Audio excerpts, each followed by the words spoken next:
छत्तीसगढ़ के धमतरी में आईटीआई छात्रों की पढ़ाई भगवान भरोसे ही चल रही है।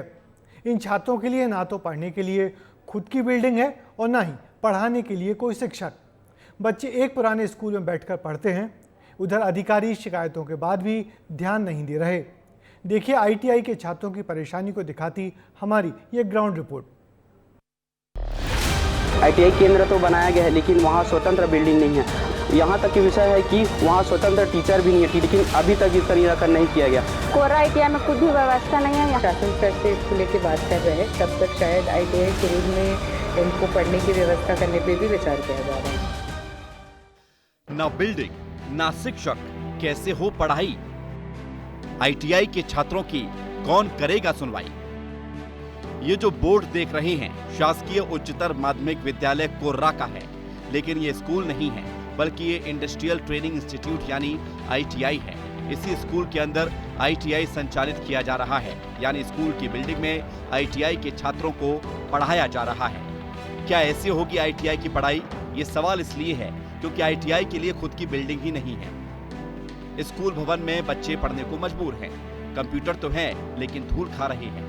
2 शिक्षकों के भरोसे पढ़ाई हो रही है और 15-15 दिन लगती है एक शिक्षक की ड्यूटी। छात्रों का कहना है कि उन्हें पढ़ाई में काफी परेशानियों का सामना करना पड़ रहा है। कई जगह शिकायत भी की, लेकिन कोई सुनवाई ही नहीं हुई। यहाँ तक कि वो कलेक्टर को भी ज्ञापन देने पहुंचे।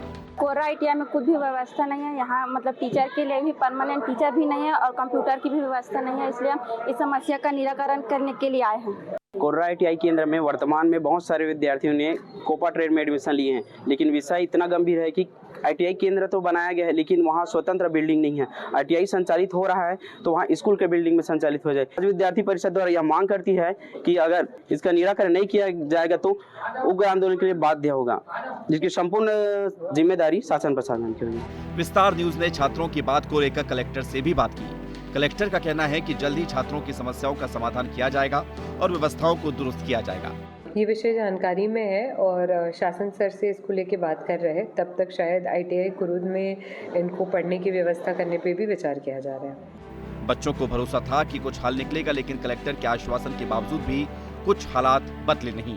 हम लोग 2 बार हो चुके हैं, कलेक्टर के पास जा चुके हैं, बट वहाँ से कोई रिस्पांस नहीं मिला और बोले थे कि होगा करके, बट अभी तक तो कुछ नहीं कराए हैं। तो हम लोगों का मांग है कि जो भी समस्या है हमारी समस्या को जल्दी से निराकरण करें।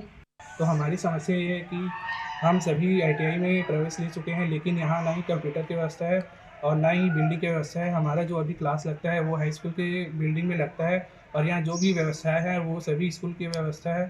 तो जब हम समस्या लेकर कलेक्टर के पास गए थे तो 2 बार जा चुके हैं पहले भी, लेकिन कलेक्टर के द्वारा कोई भी निराकरण नहीं किया गया है। अब सवाल ये है कि जब व्यवस्थाएं थी ही नहीं तो फिर आईटीआई की शुरुआत क्यों की गई? छात्रों के भविष्य से खिलवाड़ क्यों किया गया? जरूरत जल्द से जल्द व्यवस्थाओं को दुरुस्त करने की है ताकि इन छात्रों का भविष्य सुरक्षित हो सके। विस्तार न्यूज के लिए अभिनव अवस्थी की रिपोर्ट।